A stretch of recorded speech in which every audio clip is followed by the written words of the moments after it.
Olá, sejam muito bem-vindas aqui no Festival Eloá. Uma alegria imensa estar com vocês. Deixa eu ajeitar aqui. Estamos gravando.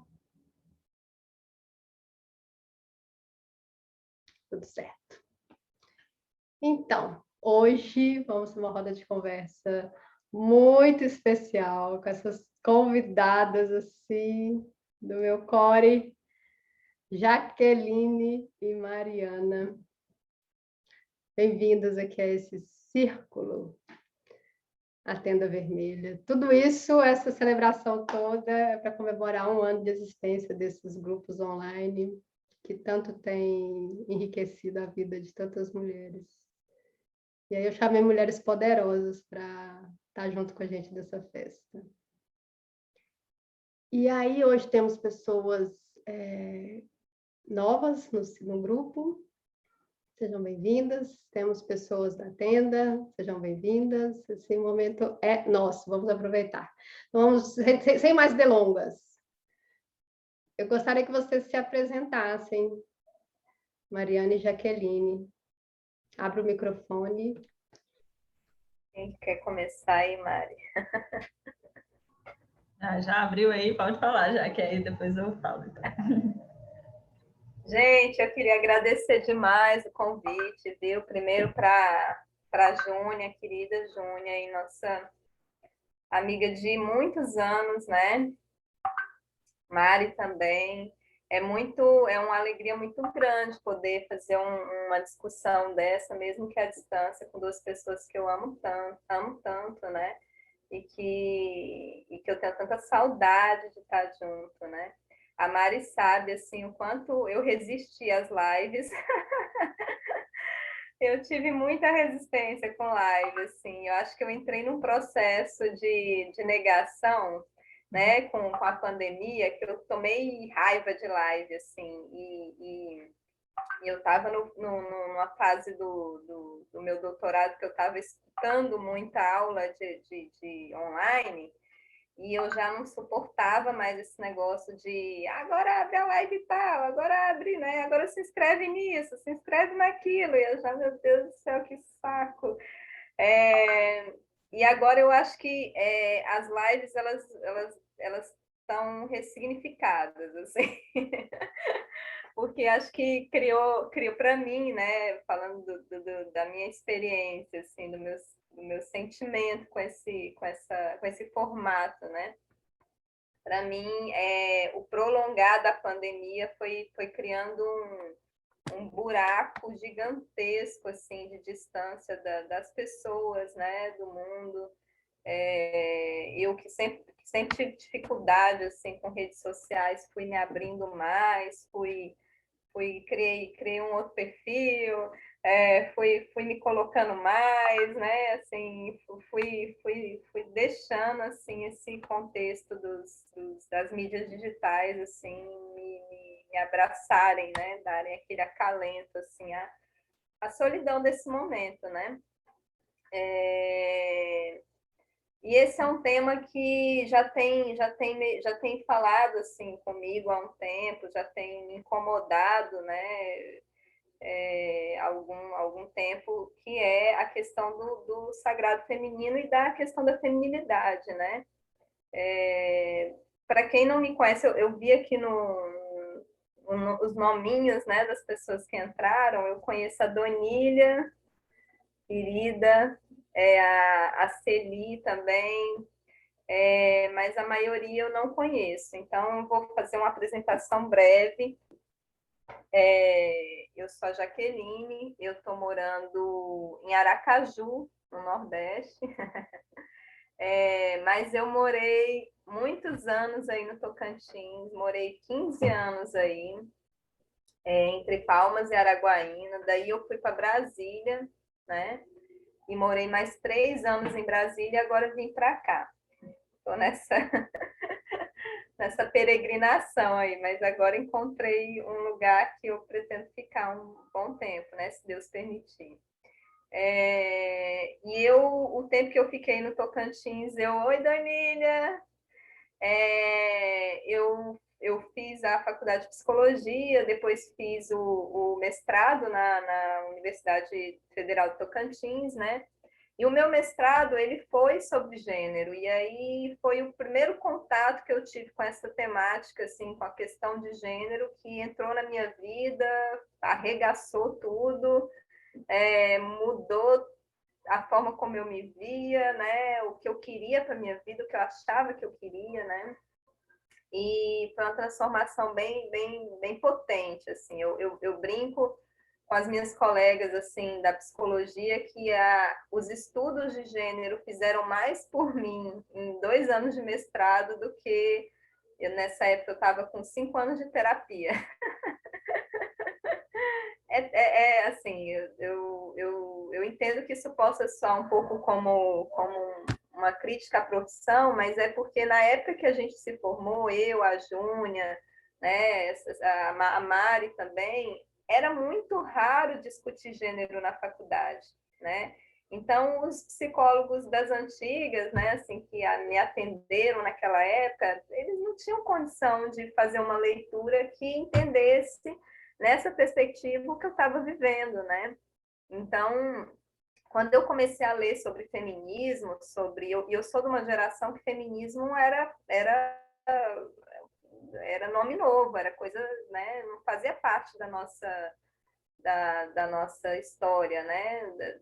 A gente não fomos adolescentes feministas, né? Como hoje a gente vê aí um monte de adolescente feminista, empoderada, né? Eu sequer sabia o que era feminismo quando eu entrei no mestrado. Então, foi um soco no estômago, né? Assim, eu percebi que 5 anos de terapia tinha tocado muito rasamente naquilo que um texto tocou dentro de mim, na minha vida, e né, um texto, uma discussão, né? Então, assim, lá naquele tempo, eu percebi uma coisa que eu carrego comigo até hoje, que é a discussão, né, que o feminismo faz sobre a essencialidade, o essencialismo, né? Dentro do pensamento psicológico, dentro da episteme de todas as ciências que a gente conhece e trabalha, né? E desde então eu tenho tentado trabalhar na temática de gênero, né? No doutorado eu tenho discutido a questão de raça e etnia, né? Então eu trouxe a discussão de gênero para esse outro olhar, né? Porque a gente tem um rompimento ali do movimento feminista de terceira onda que vai bater de frente com esse feminismo branco, né? Que a gente como mulher branca, acessa em primeira mão, né? Quando a gente conhece o feminismo, a gente conhece o feminismo branco porque nós somos mulheres brancas, né? E aí eu tive um outro quebra de paradigma quando eu fui estudar o doutorado, que também mudou um monte de coisa na minha cabeça. E estou nesse processo de mudança aí, né? Que não para nunca, graças a Deus, né? A deusa, né? E a todos os seres do universo. E eu estou muito feliz de poder estar aqui. Se alguém tiver alguma dúvida, depois a gente quer escutar vocês, né? Porque esse negócio de ficar falando sem ouvir também é chato. E é isso. Por hora, estamos aí. Nossa, chegou chegando, né? A pessoa fala assim, se apresenta, ela dá um show. Essa é a Jaqueline. Muito grata. Mariana, vem para cá, para o centro. Bom, no centro, né? Vixe, Maria. Roda viva, roda viva. Nossa, nunca pensei ainda de ir lá para a Roda Viva. Mas, né? Bom, gente, boa noite a todas, né? Eu também aqui, a Jaque ainda está conhecendo mais gente aqui. Eu só conheço a Donila, que a Donila foi minha aluna, né? E tal. E agora, daqui a pouco, já é minha colega de profissão? Daqui a pouco. Daqui a pouquinho, até agosto estou finalizando. Então, tá certo. Bom, como a Júnia já falou, né? Meu nome é Mariana. E aí eu não conheço tão, então eu vou falar aqui do meu nome, assim, né? Mas a ideia é da gente poder discutir e tal aqui, conversar um pouco. Acho que sobre um pouco das nossas experiências, assim, principalmente sobre como que a gente vai percebendo essa construção de ser mulher, né? Eu acho que, para mim, assim, né, essa construção de ser mulher, eu acho que muitas vezes eu fugi dela, né? Porque aí né, se a gente for discutir um pouco sobre essa questão, né, de uma ideia mais essencialista, né, que daí a gente vai dizer um pouco aí sobre essas questões da gente,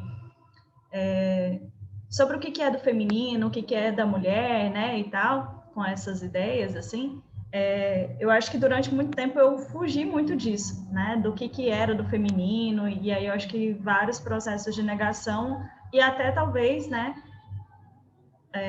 acho que talvez não, mas muito disso, né, de qual que é o lugar que essa mulher ocupa nesse mundo, né? Então, eu acho que, assim, o meu lugar, né, era da menina que só tinha amigos homens, o meu lugar era da menina que ficava lutando judô, né, e tal.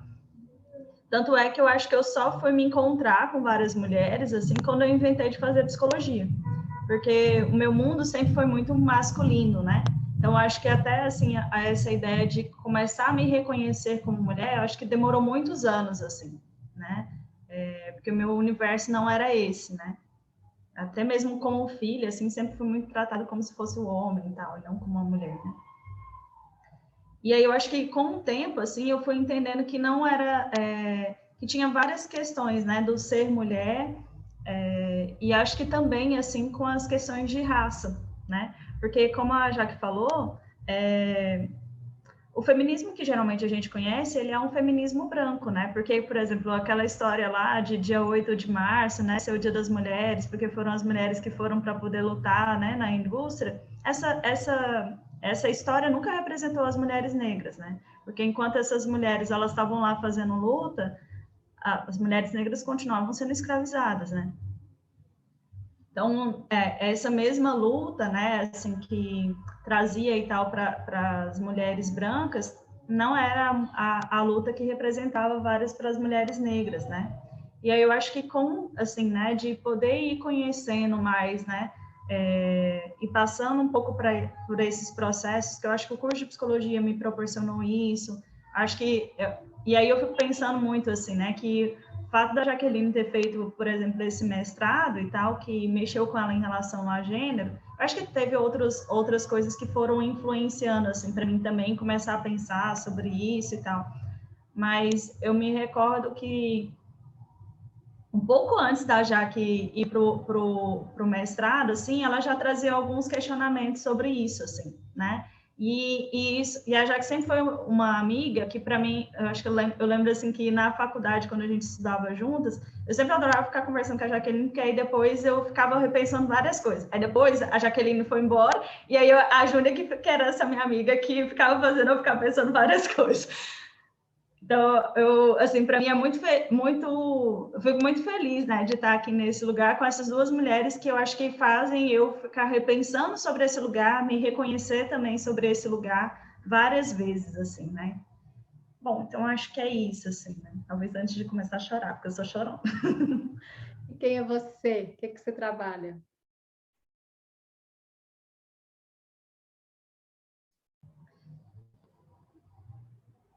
Bom, e eu acho que também a gente queria escutar um pouco de vocês, assim, né? Daí a gente até pensou, assim, que a gente está aqui falando um pouco desse lugar de mulher e tal, daí a gente até tinha pensado, assim, né, para começar esse diálogo sobre decolonialidade, assim, para a gente poder pensar, assim, de vocês falarem o nome de vocês, né? Porque a gente não conhece vocês e tal, mas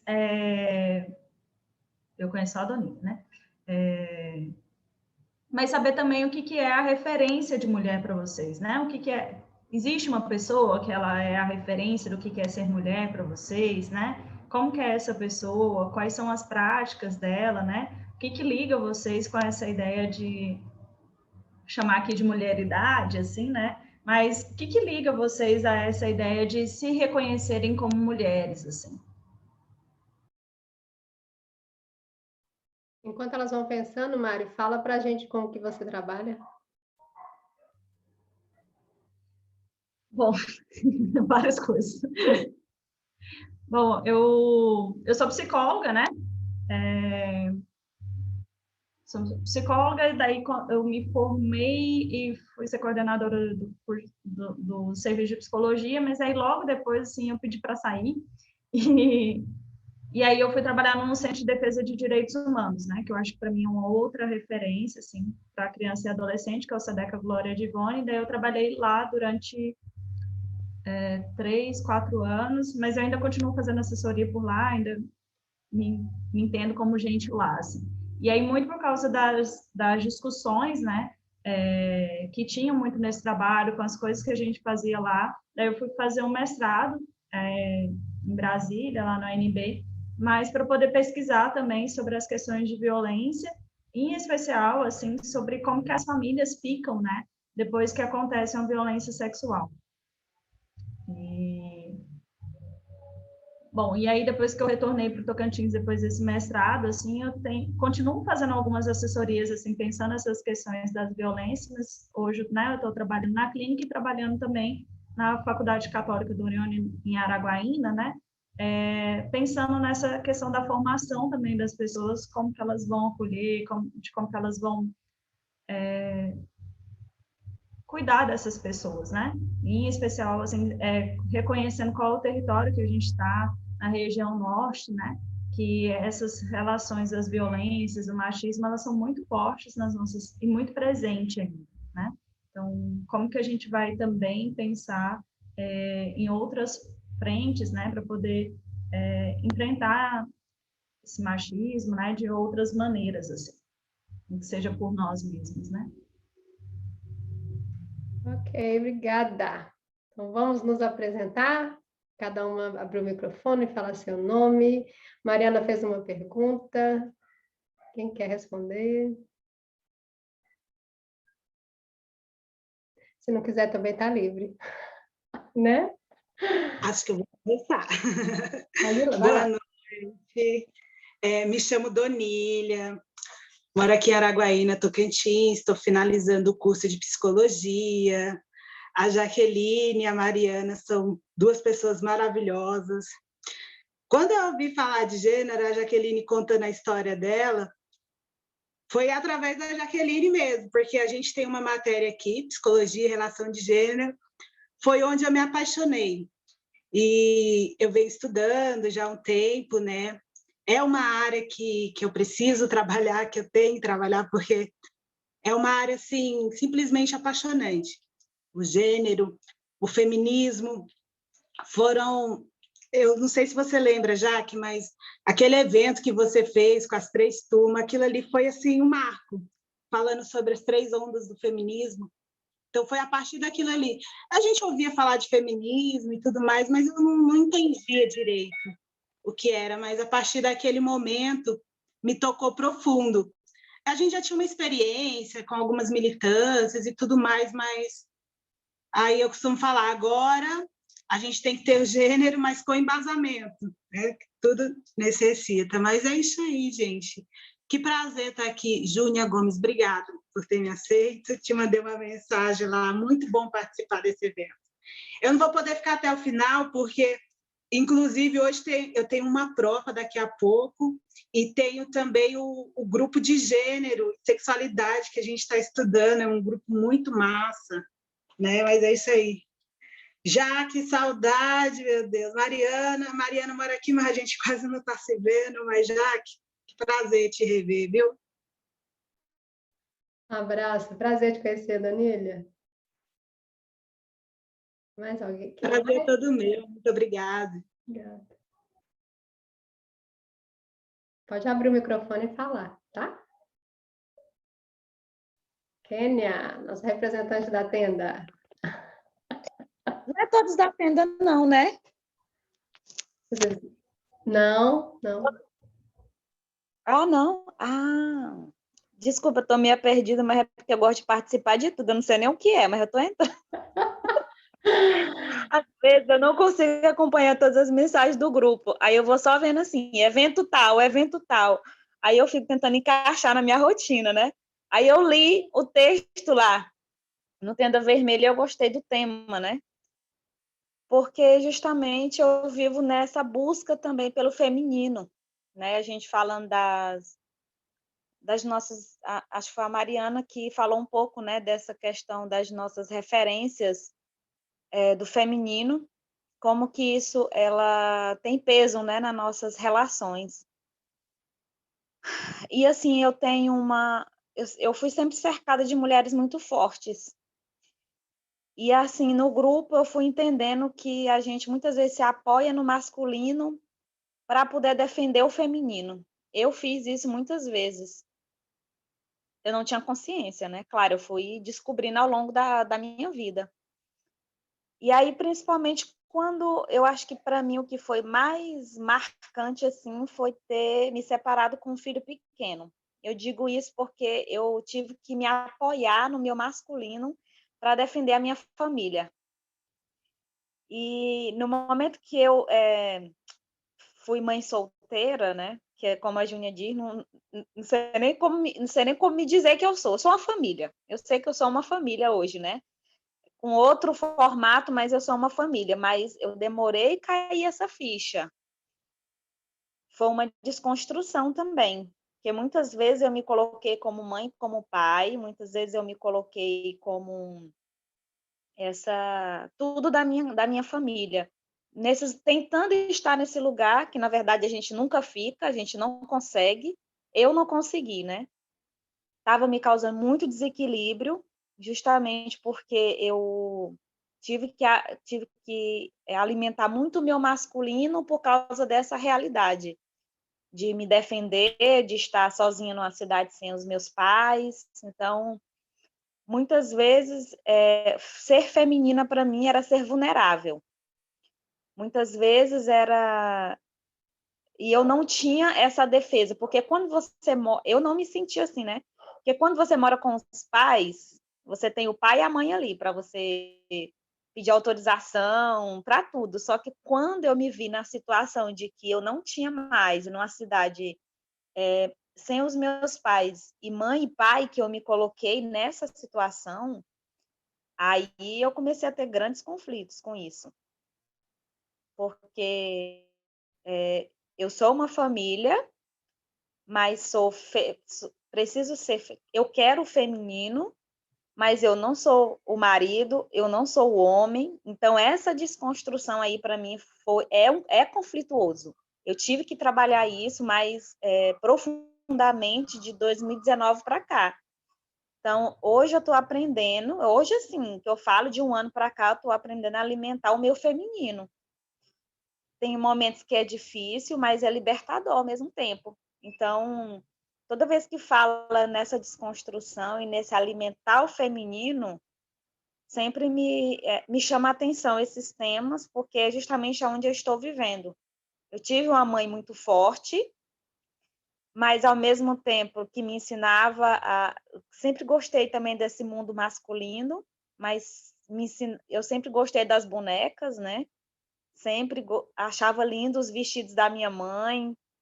Então ela lutava muito para me ser feminina, ela fez muito isso. Mas ao mesmo tempo eu vi que em muitas situações eu me apoiava no masculino para defender o feminino, para não ser vulnerável. Muitas vezes eu fiz isso. Então, agora eu estou vivendo nessa desconstrução de alimentar o meu feminino e está ficando muito mais leve, mais aflorado com a mudança do meu filho morar com o pai dele. Então, hoje eu consigo olhar mais para mim. Eu digo que é o momento de olhar para mim, que às vezes é angustiante, que é tanta coisa que eu esqueci de mim mesma, que às vezes eu digo, meu Deus, como é que eu não fiz isso, eu não fiz aquilo, coisas menores a maiores. Então, eu vivo nessa desconstrução. Mas tem sido bom. Tenho feito muitas descobertas também. É isso. E meu nome é Kênia. Obrigada, Kênia. E tenho 35 anos.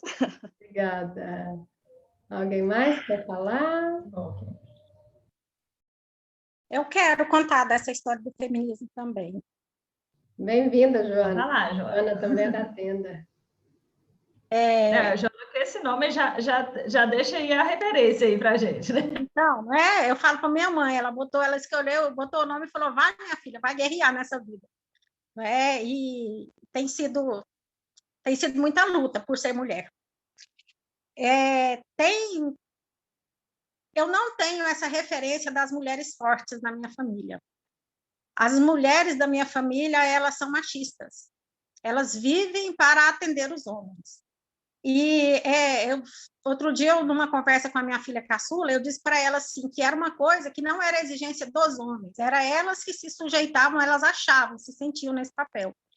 Então, era assim, se reunia a família, um exemplo assim, reunia a família, aí o almoço ficava pronto, ninguém comia, porque os homens não estavam. Eu falo assim, referência da gente estar no interior de Goiás, lá na cidade que tios têm fazenda e tudo. Então, quando eles estão vindo dali, de algum lugar, fala assim, os homens estão chegando, sabe? Então, eu cresci nisso sem nunca ter essa conversa, sem essa percepção. Eu tenho 3 filhas, eu tive a mais velha aos 21. Ela hoje vai fazer 33, né? Eu estou com 54, ela vai fazer 33. Eu não tinha noção do que era maternidade. Era tudo muito estranho e numa relação muito ruim com a minha mãe, não teve conversa durante a gravidez. Parecia assim, era um assunto, ter o filho, não tinha essa. Eu falo para as meninas que essa leitura da maternidade que tem hoje, das mães dessa outra geração agora, é muito diferente de quando eu fui mãe. Né? Então, tem referência. Assim, era um assunto que não existia para mim. Não existia. Eu vivi um primeiro casamento ruim, né? Eu era muito infeliz no casamento. Quando eu estava para completar 30 anos, eu tinha decidido separar e uma amiga disse assim para mim, sei lá se era amiga, né? Ela disse assim, Joana, não é hora não, está perto de você fazer 30 anos e depois que a gente faz 30 anos, a gente se acomoda na vida. Então, não faz isso não. Eu falei, então eu tenho que ir agora, antes de fazer os 30, porque eu não quero me acomodar, não. Né? E me separei do pai das meninas, véspera dos 30 anos. Eu tinha abandonado uma faculdade de farmácia na UFG, e aí eu voltei para a UFG e fui estudar pedagogia. Eu falei, eu preciso estudar. E também, durante o meu período na universidade, também não entrei nessa questão. Eu fui estudar educação de jovens e adultos, fui me apaixonar por Paulo Freire e peguei outro caminho. A questão do feminismo, ela veio já agora com as minhas filhas. Com essa filha mais velha, com a minha filha do meio, que hoje tem 26 anos. Ela é cientista social e mestranda agora em antropologia, tudo na UFG. E essa menina que está no mestrado em antropologia, que estudou ciências sociais, ela trouxe muita discussão, tanto de gênero quanto a questão das etnias, que o estudo dela é na área indígena, como a questão da raça. Né? Me apresentou Djamila, que eu nunca tinha lido Djamila, né? Ganhei de presente o manual do antirracismo, acho que né? Esse. E aí elas foram me apresentando, mulheres incríveis e muita conversa, e eu comecei a pensar sobre a ausência disso na vida. Ouvindo, eu entendi a falta. Né? E aí eu faço, nesse momento agora, eu estou em análise, há mais de 2 anos, um pouquinho, eu estou nesse processo com o Carlos Rosa, professor da UFT, é meu lista, ele me deu de presente. E eu tenho... E foi na análise descobri que eu tinha um segundo casamento que também era infeliz, e ele me fez entender que eu me conformava em migalhas, e aí essa mulher começou a dizer assim, eu não quero mais isso, não quero mais, eu quero minha vida. Não é? E mesmo tendo muito amor por ele, tendo uma relação assim meio maluca nisso, eu preferi ficar sem ele, mas me cuidar. E aí teve um dia que eu conversando com o Carlos, eu falei para ele, Carlos, eu estou com tanta vontade de estudar essas coisas, de chegar para perto de um grupo, que essas discussões do sagrado feminino, que para mim é tudo tão longe, E foi perto do Dia das Bruxas, no ano passado. Eu sou do coletivo da Feira das Manas, e aí eu perguntei lá no grupo, falei, gente, vocês não sabem onde é que vai ter uma fogueira, não, do Dia das Bruxas, alguma coisa assim? E aí uma das meninas me deu a referência da Júnia. Ela falou, fala com a Júnia, de repente tem alguma coisa, que eu sei que ela é muito envolvida com isso, ela tem grupo e tal. E foi aí que eu cheguei para perto dessas meninas, dessa tenda, né? E eu ainda estou assim meio de longe. Essa semana eu falei assim, eu estou olhando assim meio de fora ainda, sabe? Eu me encanto pelas coisas, mas parece que isso ainda não é o meu discurso. Ele ainda não é o meu discurso. E num dia eu estava muito animada, né? Eu tenho de diagnóstico, eu tenho transtorno bipolar, então meu humor de natureza ele vai para lá, para cá, oscila muito. E foi num dia de sessão, eu estava muito animada e falei para o Carlos assim, eu falei, eu acho que é a lua cheia, que eu estou assim, né? Aí ele falou assim, a pessoa faz todo um trabalho e vem dar agora os créditos para a lua. Então, assim, e na hora eu falei assim, é questão de feminino, ele não sabe mesmo do que eu estou falando, não. E aí essa observação do ciclo, da interferência da lua, de tanta coisa. E aí eu quis olhar para isso, mas já com esse olhar também um pouco místico. E pelas minhas filhas, imagina só, né? As filhas ensinando a mãe um bocado de coisa bonita aí. Eu queria contar isso. Obrigada, Joana. Acho que a Mariana caiu, né? A conexão dela deve ter caído. Mais alguém ou a gente segue? Segue. Então, Jaque, fala para a gente sobre esse título da nossa roda. Tá. Por favor. Você deu pano para manga lá na tenda. No nosso... Sei, né? Então, gente, eu estou vendo assim que muitas histórias, né? A Kênia, a Joana, queria agradecer, né? Vocês por terem contado um pouco da história de vocês. É a história de muitas mulheres, né? A gente vai escutando e vai se identificando. Toda mulher que se escuta se identifica um pouco uma com a outra, né? Porque a gente está numa sociedade patriarcal, né? E embora os nossos sofrimentos não sejam iguais, porque somos mulheres diferentes, a gente vez ou outra se identifica, né? Eu venho de um lugar, assim, para explicar esse título, eu tenho que contar um pouco do lugar da onde eu falo, né? Eu venho de um lugar que é um lugar assim, cri-crizento, que é a academia, né? A academia é um lugar cri-crizento, assim. Então, eles inventam termo para o lado do vento e criticam os outros termos inventados antes deles, e aí vira uma disputa de saber, né? E aí quem inventou o último termo é que está com a razão e todo o resto está errado, é um negócio louco.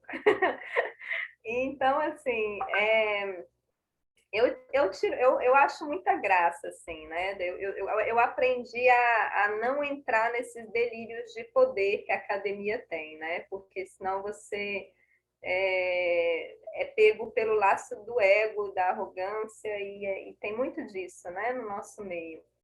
Então, eu aprendi a achar graça, né? Mas, assim, além de ser muito engraçado, essas disputas, que chamam disputas epistêmicas, né, do saber, a gente também aprende um pouquinho, né, com essa galera, porque, afinal de contas, é uma galera que dedica a vida para entender, para construir conhecimento e debater o conhecimento, né?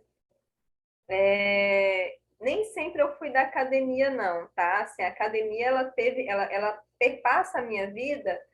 Eu nunca saí da academia, mas eu sempre trabalhei fora da academia. Então, acho que por isso que eu consigo olhar para a academia assim, um pouco como observadora, às vezes, sem me sentir a própria acadêmica, né?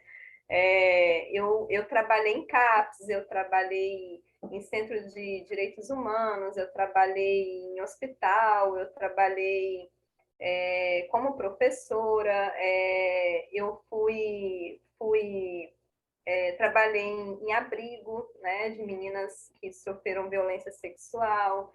Eu trabalhei muito tempo, muitos anos, dentro de aldeia indígena. Então, a maior experiência que eu tenho, assim, de tempo corrido, como psicóloga, é com população indígena. Então, eu fiquei 5 anos trabalhando diretamente, né, nos territórios. Trabalhei com os povos indígenas do Tocantins, como referência técnica em saúde mental. Depois eu trabalhei em Brasília como referência com os povos do Xingu que acessavam a rede de atenção de Brasília, né? Lá tem uma casa que recebe os povos do Xingu e eu trabalhei nessa casa, né? E aí conheci, né, um pouco a diferença, né, dos povos do Tocantins para esses povos dessa região do Parque do Xingu, né, que são muitas etnias ali dentro. E aí depois eu fui para a Coordenação Nacional, que é a secretaria que coordena todos os territórios, né? E lá eu trabalhei na Gestão Nacional da Política de Saúde Indígena, por 3 anos. Então, ao todo foram quase 9 anos de atuação com essas populações, e por isso eu acabei indo para o mestrado com essa questão, né? Porque a minha questão, quando eu entrei nos territórios, foi a questão que qualquer mulher, no meu lugar de fala, acho que se sentiria, né? Se é uma mulher que vem com a minha trajetória, né? Que é uma tentativa de entender a questão de gênero, né? Que foi me defrontar com a violência que as mulheres indígenas também vivenciam dentro dos seus territórios, né? E aí eu me sentia completamente angustiada, porque eu durante esses anos, eu tive em contato com vários casos de violência contra mulheres indígenas, né, dentro dos territórios. E assim, a gente que já trabalhou em CAPS, que já trabalhou em outros espaços, a gente tem um modo operante, né, de lidar com a violência, principalmente com a violência doméstica, né?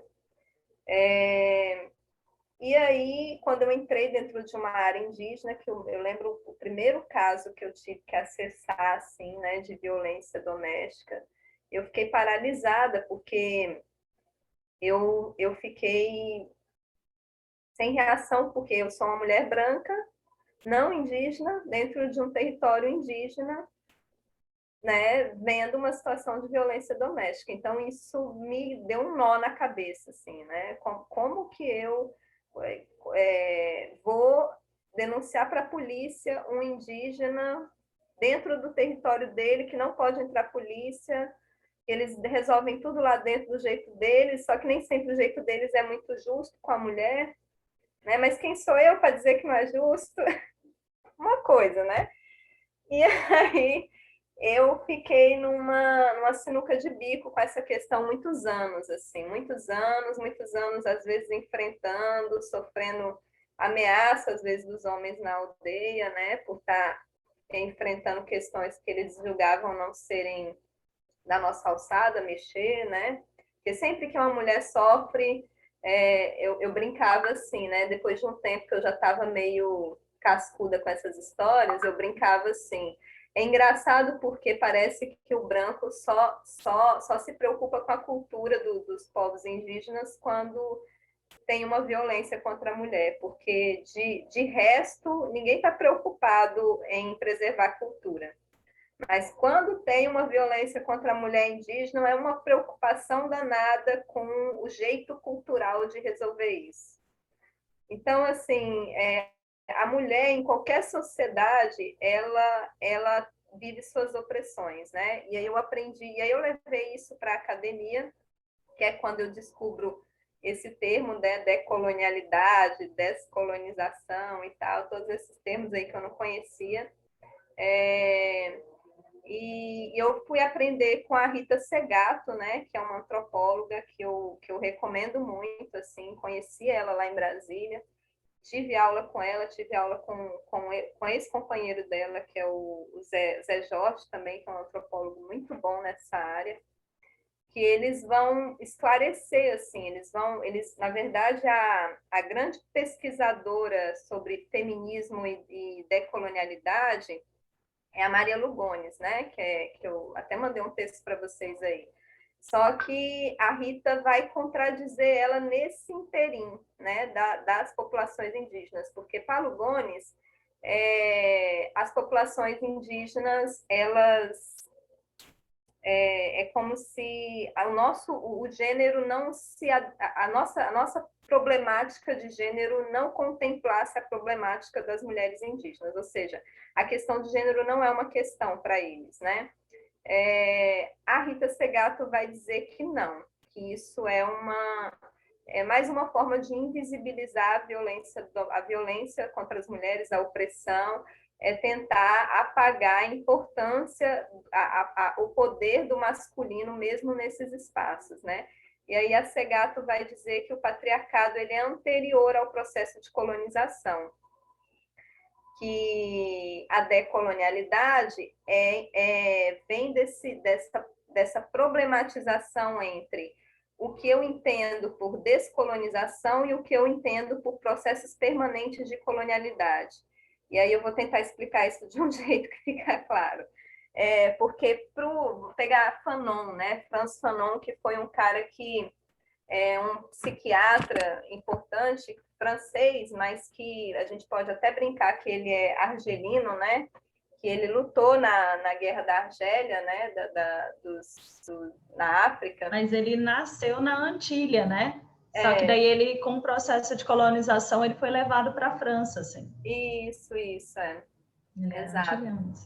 E aí ele vai fazer uma discussão sobre esses termos, né? Porque o que ele entende? Que a descolonização é um processo é um termo que foi usado para explicar processos de invasão e luta contra a invasão. Então, por exemplo, a briga da Argélia, né?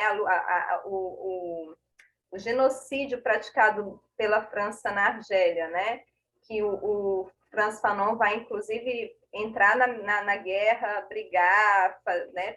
Guerrilha armada mesmo, ele luta com os seus e tal.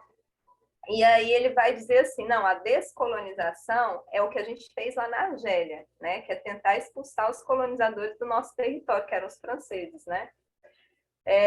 Isso é descolonizar, só que nem sempre o processo de descolonização ele pressupõe um processo de decolonialidade, que ele vai dizer assim, que mesmo na descolonização permanece a colonialidade, porque o fato de eu expulsar os colonizadores do meu território não quer dizer que os efeitos da colonização não permanecem na subjetividade das pessoas colonizadas, né? Que é o caso de tudo que a gente vê aqui no nosso território, né? Assim, eu assim, tenho uma vivência maior com as populações indígenas, eu vejo muito isso, assim, mesmo territórios demarcados, onde entram só branco que eles permitem que entre, você vai encontrar ali resquícios do processo de colonização. Você vai encontrar, porque a descolonização ela é um processo muito, muito, muito mais profundo.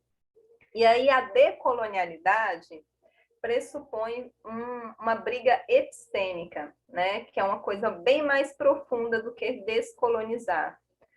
Decolonizar quer dizer que eu estou brigando contra uma planta, né, uma semente colonizadora que foi colocada na nossa cultura, né, na nossa construção cultural de sociedade ocidental.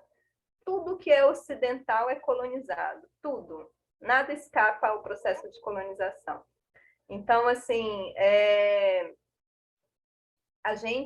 e aí a gente, nesse sentido, a gente tem que tomar muito cuidado quando a gente vai discutir questões essencialistas, né? Como o sagrado feminino, né? A questão da feminilidade, né? Porque em quaisquer grupos que a gente venha compor, a gente tem que ficar atento a essas sementes da colonialidade, né? porque a briga epistêmica que lá na academia eles ficam, né, se debatendo, né, que são a construção eurocêntrica de pensamento, né? E aí, o que é essa construção eurocêntrica, né, euro-americanicista, né, que os latinos absorveram tão veementemente e a gente, né, se sente tão parte dessa cultura, né? E aí às vezes a gente tem até dificuldade de se ver fora de uma cultura como essa, né, eurocêntrica. Ah, não, mas eu sou desconstruidão. eu gosto eu nem curto música americana, eu gosto de carimbó, eu gosto do Nordeste, eu gosto das religiões de matriz africana. Não é bem assim, né? Não é bem assim. Em qualquer espaço há sementes da colonização. E aí a gente tem a obrigação, né, como pessoas que se propõem a isso, né, que eu não estou dizendo que essa é uma discussão que todo mundo tem que ter, é uma discussão, inclusive, muito privilegiada, assim, de pessoas que tiveram o privilégio de acessar, né, que é uma coisa difícil no nosso país, infelizmente. Mas para a gente que se propõe a pensar sobre isso, a gente tem que ficar atento a isso, né, porque isso é uma forma até da gente poder debater com as pessoas, identificar quais são os resquícios que a gente tem, que a gente está alimentando ali no nosso grupo, né? E aí a questão é que, a despeito de você ser uma pessoa do candomblé, da umbanda, vamos pensar uma outra, da quimbanda, que é uma outra religião muito tradicional aqui do Nordeste, você foi fabricado numa cultura ocidental e, portanto, uma cultura judaico-cristã. Ah, mas eu nunca fui católico, nunca fui cristão, nem acredito em Jesus Cristo, nem batizado eu fui, não interessa, não interessa. Você nasceu no Ocidente, você é fabricado numa perspectiva ocidental cristã. Uma perspectiva judaico-cristã. O que isso significa? Significa que a forma como eu vejo o mundo parte dessa lente. Não parte, porque se você estudou nas escolas que eu estudei, todo mundo aqui estudou, a gente não aprendeu, quando a gente estudou filosofia, por exemplo, ou quando a gente estudou a história do Brasil, ou a geografia, ou o que é que seja que a gente estudou, mesmo o português, né? A gente não estudou filosofia africana. A nossa filosofia, ela é europeia. A gente estudou Descartes, a gente estudou Aristóteles, a gente estudou Platão. São todos filósofos europeus, homens brancos que pensaram o mundo a partir da colonização, a partir da diferença racial. Eles nem entendiam o que era racialidade, mas eles já plantavam ali na filosofia eurocentrada o racismo, o patriarcado, né? Todas essas estruturas que depois vão ser as estruturas que sustentarão toda a instrumentalização de opressão do que a Kênia falou, a Joana falou no discurso delas, né? Todas essas vivências são sustentadas por essa lente de mundo, que é essa lente colonizada, né? Então, quando a gente propõe uma decolonização dos saberes femininos, a gente está propondo pensar o que causa todo esse sofrimento que a Kênia falou aí, de ter resgatado o masculino para poder sobreviver num mundo onde o feminino é algo fraco, algo feio, algo pequeno, algo que eu tenho que ter vergonha, né? Então, assim, eu vou ter que vou falar rapidinho isso aqui, assim, só para fazer um comentário, eu vou precisar sair, assim, me desculpa, gente. Mas até quando tu estava falando, assim,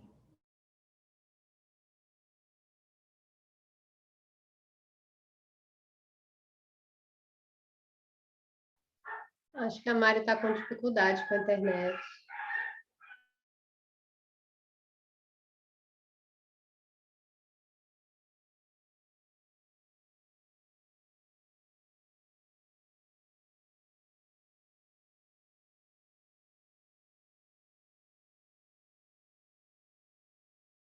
eu continuo até ela voltar, então, Júlia?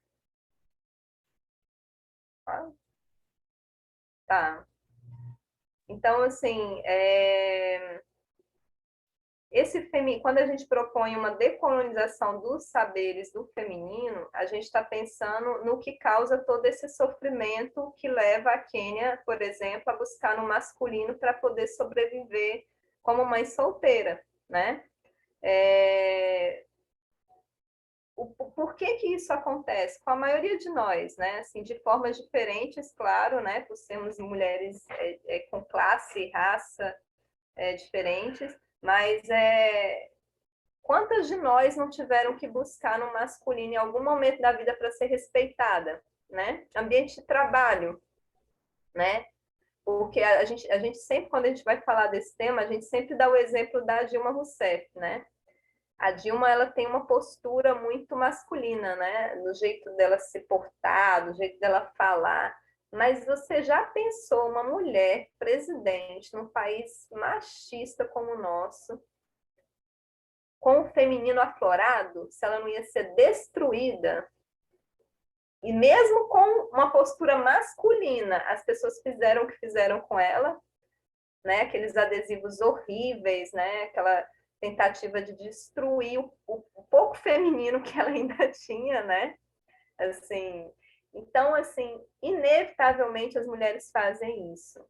É triste porque a gente sabe que para viver bem, né, para ter um equilíbrio mental, de saúde emocional bacana, a gente tem que ter as duas coisas equilibradas dentro da gente. A gente tem que ter o feminino e a gente tem que ter o masculino. E isso independente do gênero, se a gente é homem, se a gente é mulher.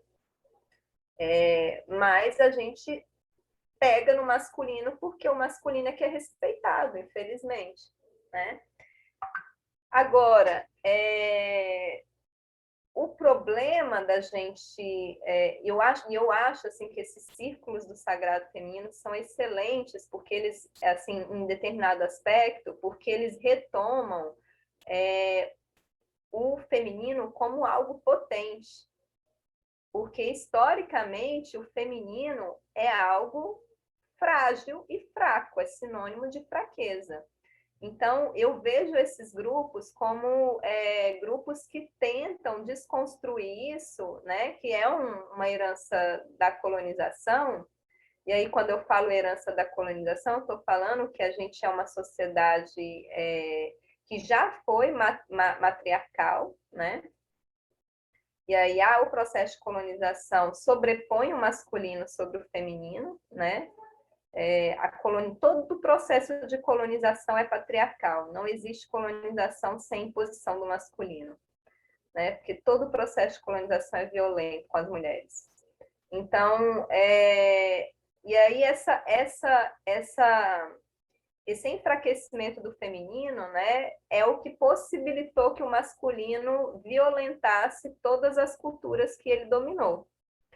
E aí agora esse retorno ao feminino é uma tentativa talvez, né, fortalecida pelo momento que a gente está vivendo, que é um momento que pôs em xeque essa suposta dominação que os homens têm sobre a sociedade. Que dominação é essa que está destruindo com o mundo, né? Que botou o mundo de joelhos por causa de um vírus, né? Um vírus, né, que aí os governantes do mundo são homens, né, em sua maioria, e a gente tem estudos que mostram, inclusive, que os países governados por mulheres são os países que melhor gerenciaram a pandemia e melhores resultados tiveram contra a pandemia. Então, assim, o feminino, ele é adoecido, ele é destruidor. E a tentativa de criar grupos que fortaleçam o feminino, eu vejo como algo muito positivo, né? A coisa da gente não ter vergonha de descer sangue todo mês, de ter sangue. Temos sangue, sim, isso não é uma fraqueza, isso não é algo a se vergonhar, isso é o que nos possibilita dar a vida, né? E dar a vida é uma potência, né?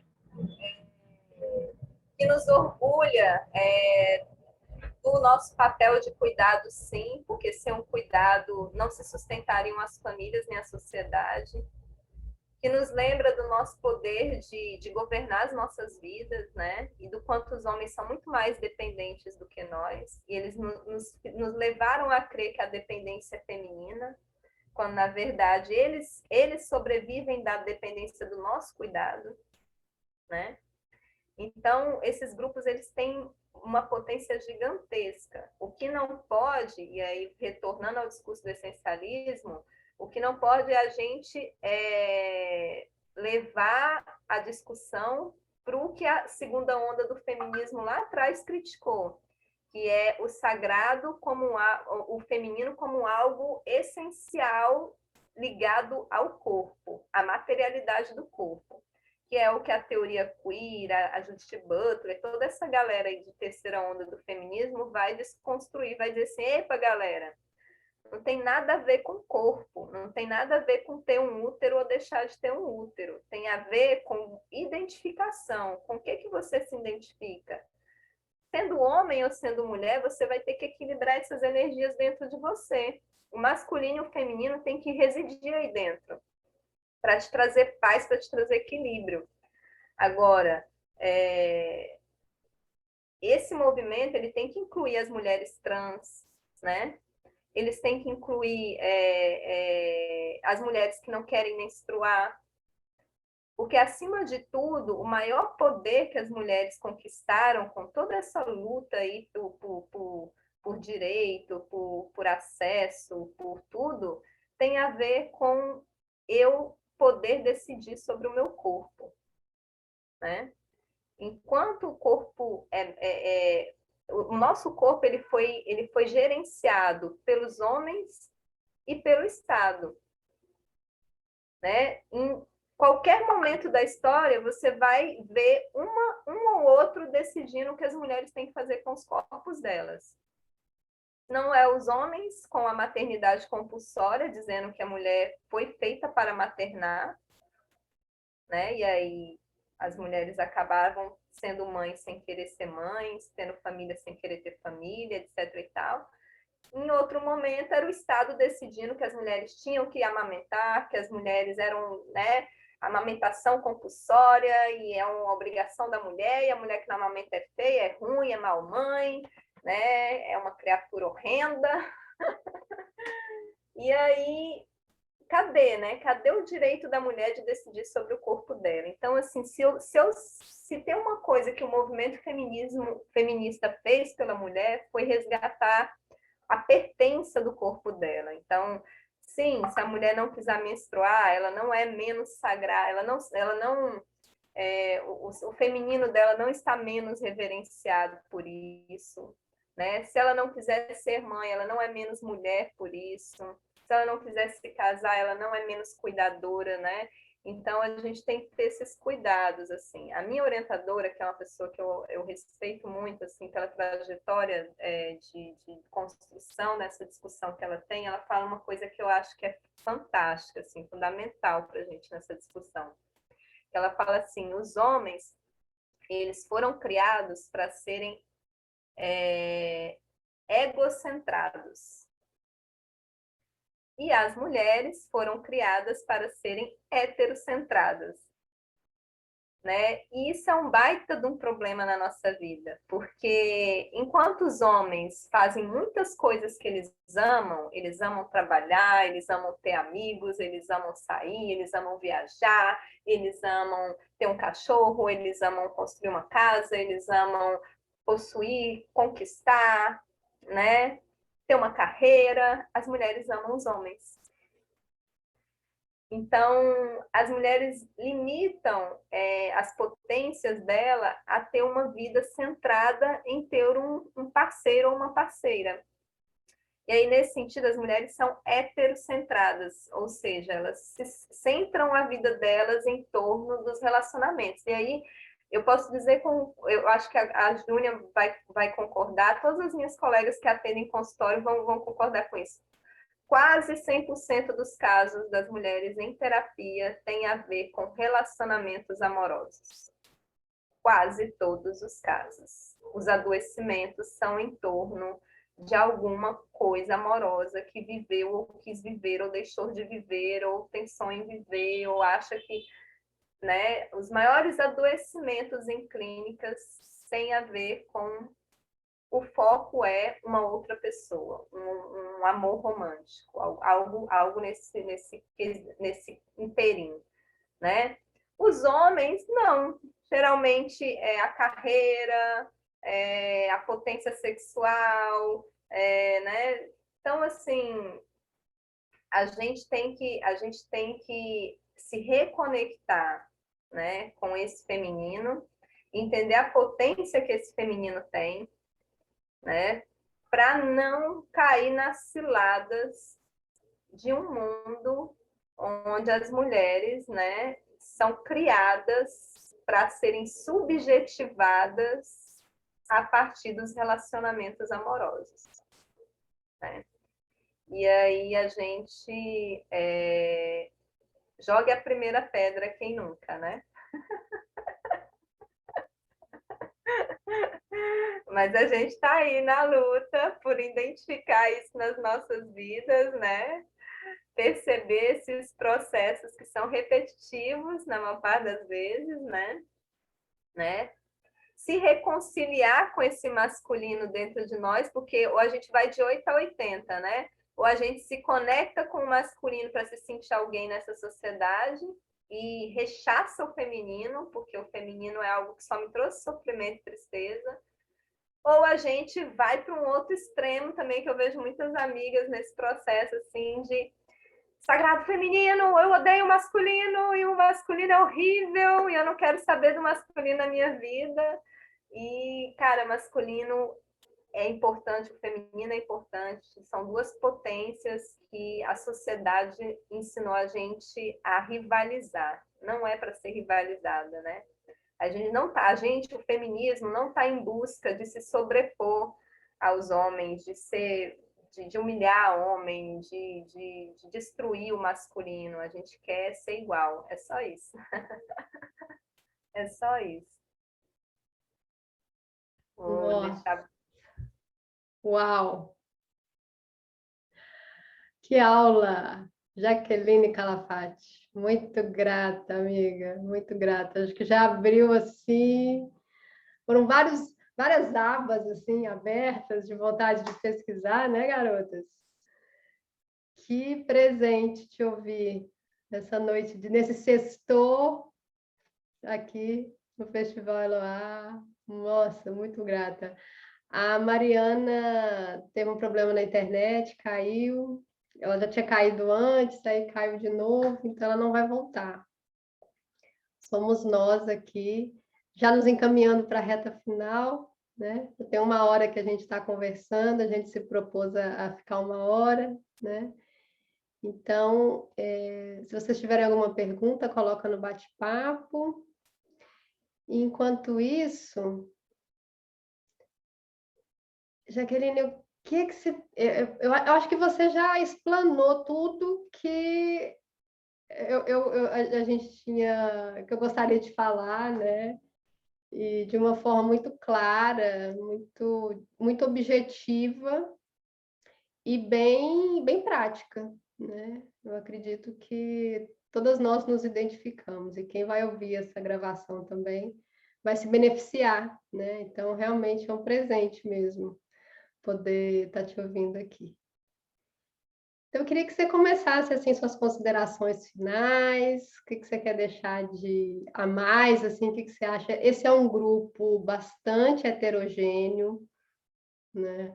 Nosso grupo da Tenda é um grupo com 70 mulheres de diferentes partes do Brasil, até de fora do Brasil, mas todas brasileiras, e faixas etárias de 18 a 76 anos, profissões as mais variadas, mas o que nos une é a vontade realmente de seguir junta, de se desenvolver, né? Se conhecer.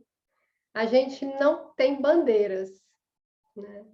Então, eu nunca intitulei meu trabalho como Sagrado Feminino, ou como feminismo, ou como isso ou aquilo, né? O que a gente faz nós temos sempre o suporte de um livro para a gente ler e discutir as nossas questões, as nossas visões de mundo, as nossas histórias, dificuldades, o que a gente quer, o que está pegando, né, naquele momento. A gente tem um grupo de WhatsApp para se apoiar, a gente tem os encontros ao vivo que durante de abril até o fim do ano foi semanal. E aí esse ano a gente está fazendo quinzenal toda quarta, sempre quarta à noite. E incrível o que se abriu, né, de possibilidade de uma apoiando a outra. Então, realmente, eu digo que é uma comunidade e continuidade, porque o que a gente promete, não tem uma promessa de oba-oba, né? Ah, você não vai participar disso daqui, sair transformada num fim de semana. Não. O que a gente propõe é uma caminhada, né, com consistência e muita transparência, né? Que são pessoas de verdade, né? Não tem assim um guru, né? Uma coisa assim. Então são mulheres se apoiando, isso é muito bonito e realmente transformador. Então eu queria te falar assim mais ou menos como quem somos nós, né? Para você deixar para a gente assim umas palavras finais, o que você acha que poderia arrematar, né? Que já foi perfeita essa palavra. Eu já estou animada, eu quero ouvir de novo. Mas, nossa, vários nomes que ela citou, né, gente? Então, vamos atrás, né? Os artigos que você mandou foram ótimos, então a gente cresceu bastante, né, com essa oportunidade que você e a Mariana deram para a gente. Nossa, E vocês escrevam no bate-papo, se quiserem alguma a mais, tá? Eu só tenho a agradecer, gente, assim, eu tava com saudade, assim, de conversar, né, de escutar minhas colegas, né, ver rostinho conhecido. Depois de um tempo, eu entendo que depois de um tempo essa coisa de live fica chato, né, as pessoas, assim, chato no sentido de mais live, meu Deus, né, eu quero ver as pessoas, eu quero contato, eu quero abraçar, eu quero estar junto, né. Mas é o que a gente tem. Eu tô nessa fase, assim, de aceitar que é o que a gente tem. Graças a Deus que a gente, graças às deusas, a todo o universo que a gente tem, né, essa possibilidade de poder escutar a Joana falar, de poder escutar a Kênia, conhecer a história de vocês, né? Poder contribuir, fazer essa troca. A gente ganha em aprendizado, né? Eu fico aqui escutando a Júnia falar, a Mariana falar, a Donília que estava aí, saiu também, foi minha aluna. Eu fico feliz demais porque isso dá sentido à nossa trajetória, né? E como a Júnia falou, assim, isso aqui é só um bate-papo que compõe uma jornada, né? E eu sinto que vocês todas estão nessa jornada aí, de se conhecer, de se abrir, né? E eu queria parabenizar vocês que estão aí, a Inês, a Joana, a Kênia, né, por terem ficado escutando a gente aí até agora. Eu vou deixar aqui algumas indicações de leitura, né, se vocês quiserem. O Aníbal Quijano, né, que é um sociólogo peruano, que ele vai tratar dessa questão da colonialidade do poder, né, ele que começa essa discussão. Aníbal Quijano, se quiser depois eu mando para você, Júnia, e você manda para as meninas. Tem o Franz Fanon, né, que a gente falou aqui, que é fantástico, assim, um cara que é leitura necessária mesmo, peles negras, Peles Negras, Máscaras Brancas, né, acho que é um livro que eu gostei muito de ler. A Rita Segato, tem vários artigos dela na internet aí. A Rita, ela é ela é argentina, mas ela quase se naturalizou aqui no Brasil, casou, depois teve uma filha aqui, e ela é uma antropóloga que discute a questão de gênero e etnia, né? Então ela vai fazer essa discussão sobre o que ela chama de patriarcado de baixa intensidade. que é um tipo de patriarcado mais sutil, mas que existe dentro das comunidades tradicionais, né? E eu não posso deixar de citar a minha orientadora, que é a Valesca Zanello, que é uma queridona, assim, e ela desenvolveu uma teoria que eu acho fenomenal, assim, para a gente entender tudo isso, que ela fala dos dispositivos amorosos, né? Acho que se vocês digitarem, vocês vão achar muita coisa sobre isso, né? Valesca Zanello e dispositivos amorosos. E aí ela vai, rapidamente, assim, ela vai dizer que existem 3 dispositivos que as mulheres se subjetivizam, né? Assim, elas constituem a personalidade, as características, os desejos inconscientes, tudo a partir dessas 3 questões, que é o dispositivo amoroso, o materno, e o dispositivo... não, são dois dispositivos, desculpa, amoroso e materno. E o dispositivo terceiro é o dispositivo masculino, que é o dispositivo que os homens subjetivizam, que é o da eficácia. Então, os homens estão em busca de serem eficazes e as mulheres elas constituem elas se entendem como mulher a partir do momento em que elas amam e que elas maternam. Ah, mas eu nunca quis maternar e eu não sou assim, isso não me representa. Mas a sociedade te lê dessa forma. Você pode ser uma mulher de uma carreira muito incrível, você pode ter desenvolvido uma trajetória pessoal, profissional fabulosa, mas se você não tem um companheiro ou uma companheira, se você não tem um filho ou uma filha, a sociedade te lê como fracassado. Já o homem que construiu uma carreira, nunca vai ser questionado como homem. E aí eu estou falando assim, como mulher, a mulher é questionada. Ela não é mulher o suficiente. Se ela não tem uma relação, ela é fracassada, ela é amarga, ela é ressentida porque ela não tem uma relação. Ela faz isso, ela se dedica muito à carreira porque ela é uma pessoa amarga, porque ela não tem um companheiro, uma companheira. Né? As pessoas estão sempre tentando jogar essa né? Aí, mas olha só, tem 50 anos e nunca teve filho, é por isso que ela é assim. Entendeu? Não interessa o que ela construiu, a despeito do que ela construiu, ela é lida dessa forma. O homem, se ele construiu uma carreira brilhante, ele é só um homem com uma carreira brilhante. Ele não é lido porque ele não teve filho ou porque ele não se casou, né? Ele não se casou, ele é lido como garanhão. Ele não teve filho, ele pode ter filho a hora que ele quiser, que ele ainda, entendeu? Então, se ele não quiser também, ninguém está lendo ele por isso. Ele não é menos homem por isso. A mulher é menos mulher.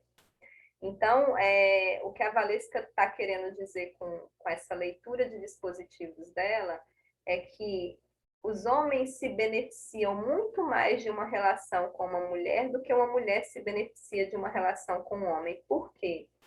Porque a mulher, ela vai oferecer cuidado, porque ela é subjetivizada no dispositivo materno, e o dispositivo materno é constituído basicamente de cuidar, de saber cuidar, de querer cuidar.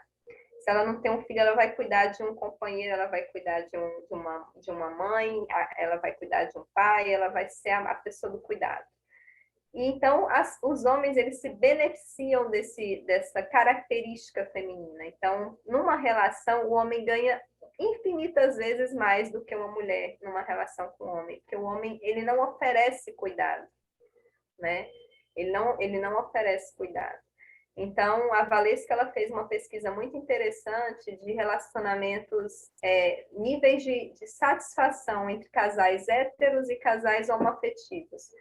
E aí ela investigou, pesquisou muitas pessoas com relacionamentos, assim, pessoas com longos relacionamentos héteros, né? Pessoas já idosas, né? E pessoas com longos relacionamentos homoafetivos. E aí ela concluiu que foi uma pesquisa extensa, viu? Estou só dando um resultado final aqui. Ela concluiu que pessoas que envelhecem, mulheres que envelhecem com homens, doam muito mais cuidado do que recebem cuidado. Se tornam cuidadoras desse idoso, né? E aí tem que cuidar de si e do outro, mas não recebem pouco cuidado. Homens que se relacionam com homens também sofrem com a falta de cuidado, porque a despeito de serem homoafetivos, ainda são dois homens subjetivizados numa mesma sociedade patriarcal que ensina os homens a não serem cuidadosos, né? Não serem ligados ao cuidado, né? Essa característica do feminino. E os relacionamentos que tendem a ser mais satisfatórios na velhice são os de mulheres com mulheres. Porque são duas figuras cuidando uma da outra, né? São duas cuidadoras, né? Subjetivizadas no mesmo dispositivo, né? Que é o do cuidado. Então, assim, isso é só para exemplificar para a gente o quanto nós somos potentes, né? O quanto nós somos, nós temos muito a oferecer em qualquer relação que a gente vivencie na vida, né? A gente tem muito mais para dar do que a gente imagina, e então a gente não tem que ter medo, né? Os homens é que tem que ter medo de ficarem sozinhos, porque é com o nosso cuidado que eles que eles buscam, que eles vão depender, que eles vão ficar desesperados por não ter. Lacradora. Jaqueline, muito grata. Que alegria, que aula, hein? Eu vou ficar alegre demais se vocês saírem daqui com mais dúvidas do que entraram. Com vários pontos de interrogação, várias abas abertas para pesquisar aí no computador, né? Eu acredito que uma boa roda de conversa é assim, a gente fala de, como a Clarissa diz, né, são histórias dentro de histórias, a gente fala de assuntos profundos e sai com mais sede de aprender. Então, meu objetivo não é fechar, né? Não é assim, nossa, entendi, saí dali, eu vi, agora eu entendi, não. A gente saía assim, nossa, eu achava que eu entendia o que era esse negócio de feminino. Agora eu quero ir atrás, porque tem coisa que eu achava que era minha, que eu tinha que tomar um antidepressivo, um estabilizador de humor, ou então eu que sou chata, né? Eu que sou louca, eu que sou, como é que eu costumo dizer que a gente é insatisfeita, né? A gente que é insatisfeita, a gente que é exigente. Então, aí fica uma pulguinha, né? Será? O que tem além, né? Nessa cultura que me faz pensar... Aquilo que eu acho que é tão meu, né? Que é único. Eu sou tão especial porque aquele encontro do óvulo espermatozoide ali da minha mãe e do meu pai transformou esse ser único, né? Que acha que todos os pensamentos vieram daqui também, né? Mas a gente está inserida nesse pacotão todo aqui chamado planeta Terra, né? E aí, quanto mais a gente dá um assombro, né? Mas também é uma luz, né? Eu não estou sozinha nessa. Tamo junto. Gratidão, viu, Jaqueline? Por tanta expansão. Gratidão a vocês que estão aqui com a gente até agora. Sigam com a gente, que tem muito ainda para a gente descortinar nessa vida. Quer falar mais alguma coisa, Jaque? Não, só dá tchau. Obrigada, queridas. Beijo. Tchau, Joana. Tchau, Kênia. Tchau, Inês. Espero que vocês... Tchau, obrigada. E é isso mesmo, né? A gente só sai cheia de perguntas, verdadeiramente. Obrigada, Jaqueline. Obrigada, Júnia. Obrigada. Beijo. E vamos convidar a Jaqueline para a tenda, quando quiser chegar a nós, né? Não, a gente faz um repeteco, porque aí, olha que lindo! Aí a gente já teve esse primeiro contato com a Jaqueline, aí da próxima vez a gente já vem com mais perguntas, né? Em outra postura. Grata, Tá bom, gente. gente. Beijo. Obrigada. Beijo. Gratidão, gratidão. Vocês são lindas, maravilhosas. Parabéns, viu? Por esse Obrigada. grupo que vocês estão aí construindo.